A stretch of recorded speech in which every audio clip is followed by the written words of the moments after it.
Jemaat yang dikasihi oleh Tuhan kita Yesus Kristus. Shalom dan selamat pagi buat kita semua. Sebelum kita mendengar firman Tuhan, marilah kita berdoa.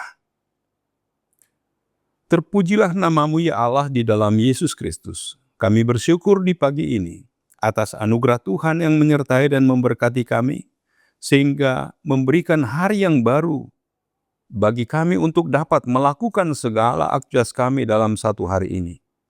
Kami ingin disapa oleh firman-Mu. Berfirmanlah Tuhan, sebab kami siap untuk mendengarkan. Dalam nama Yesus kami berdoa. Amin. Firman kehidupan di pagi hari ini tertulis dalam Efesus 2 ayat 8 sampai ayat 9. Sebab karena kasih karunia kamu diselamatkan oleh iman. Itu bukan hasil usahamu, tetapi pemberian Allah. Itu bukan hasil pekerjaanmu. Jangan ada orang yang memegahkan diri. Demikian firman Tuhan. Saudaraku yang dikasihi Kristus, saat ini kita hidup di tengah-tengah budaya yang menempatkan manusia menjadi tuan atas dirinya sendiri. Manusia merasa memiliki hak penuh untuk mengatur kehidupannya sendiri dan menentukan apa yang baik menurut pandangannya tanpa peduli nasihat orang lain, termasuk ajaran iman Kristen. Kita dapat membayangkan bahwa dahulu di negara-negara Eropa dan Amerika, kehidupan mereka sangat dipengaruhi oleh iman Kristen. Tetapi sekarang tidak lagi demikian.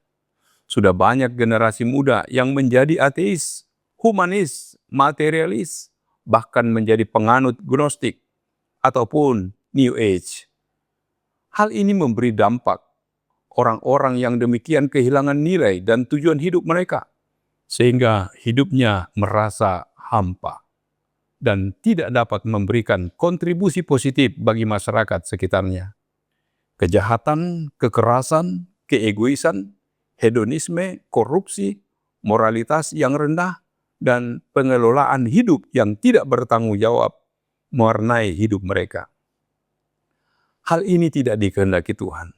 Jika keadaan seperti ini terjadi di negara-negara Eropa dan Amerika, itu tidak berarti bahwa budaya seperti ini tidak akan mempengaruhi kita. Bisa saja hal ini juga mempengaruhi kita. Oleh karena itu, kita harus waspada dengan pola hidup kita dan perlu mengingat kembali panggilan kita di hadapan Allah. Kita hidup karena anugerah Allah. Rasul Paulus menjelaskan bahwa kita adalah orang-orang yang telah binasa karena dosa kita. Sekalipun kita hidup secara jasmani, sesungguhnya kita hidup untuk menantikan murka Allah pada saatnya. Kita adalah orang-orang yang pasti mengalami kebinasaan kekal. Namun syukur, anugerah Allah lebih besar dari dosa kita. Ia telah memilih, memanggil, dan menyelamatkan kita melalui pengorbanan Kristus Yesus Tuhan kita. Tujuan Allah menyelamatkan kita agar kita mengerjakan yang baik.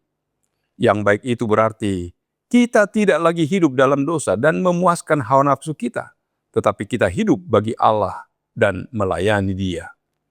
Inilah panggilan dan tujuan hidup kita. Jika kita mengerjakannya, kita tidak akan pernah rugi, sebab kita hidup sesuai dengan maksud Allah yang telah menyelamatkan kita.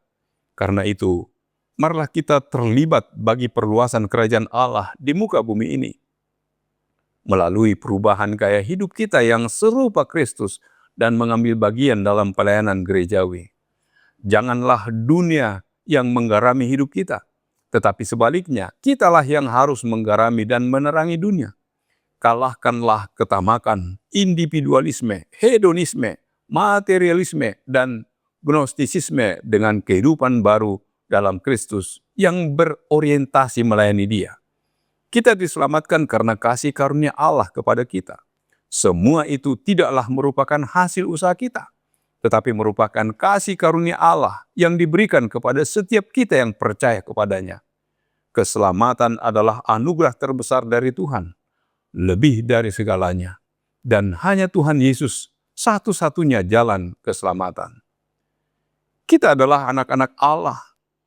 Inilah bukti betapa besarnya kasih Allah kepada kita. Tuhan yang kaya dengan rahmat oleh karena kasih-Nya yang besar, yang dilimpahkannya kepada kita telah menghidupkan kita bersama-sama dengan Kristus, sekalipun kita telah mati oleh kesalahan-kesalahan kita. Oleh karena kasih karunia, kamu diselamatkan.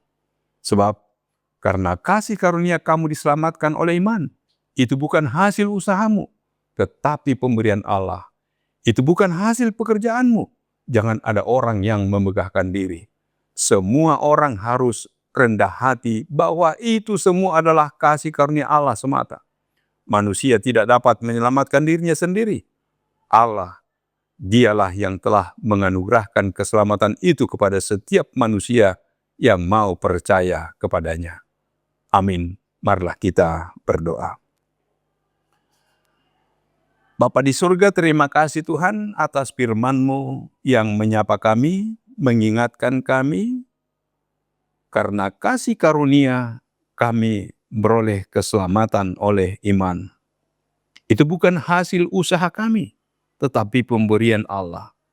Bukan hasil pekerjaan kami. Oleh karena itu, kami tidak boleh memegahkan diri.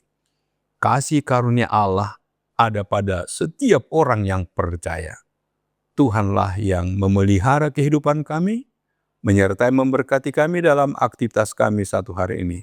Terpujilah nama-Mu, dalam nama Yesus kami berdoa dan mengucap syukur. Amin. Anugerah dari Tuhan kita Yesus Kristus, kasih setia dari Allah Bapa serta persekutuan dengan Roh Kudus, kiranya menyertai kamu sekalian. Amin.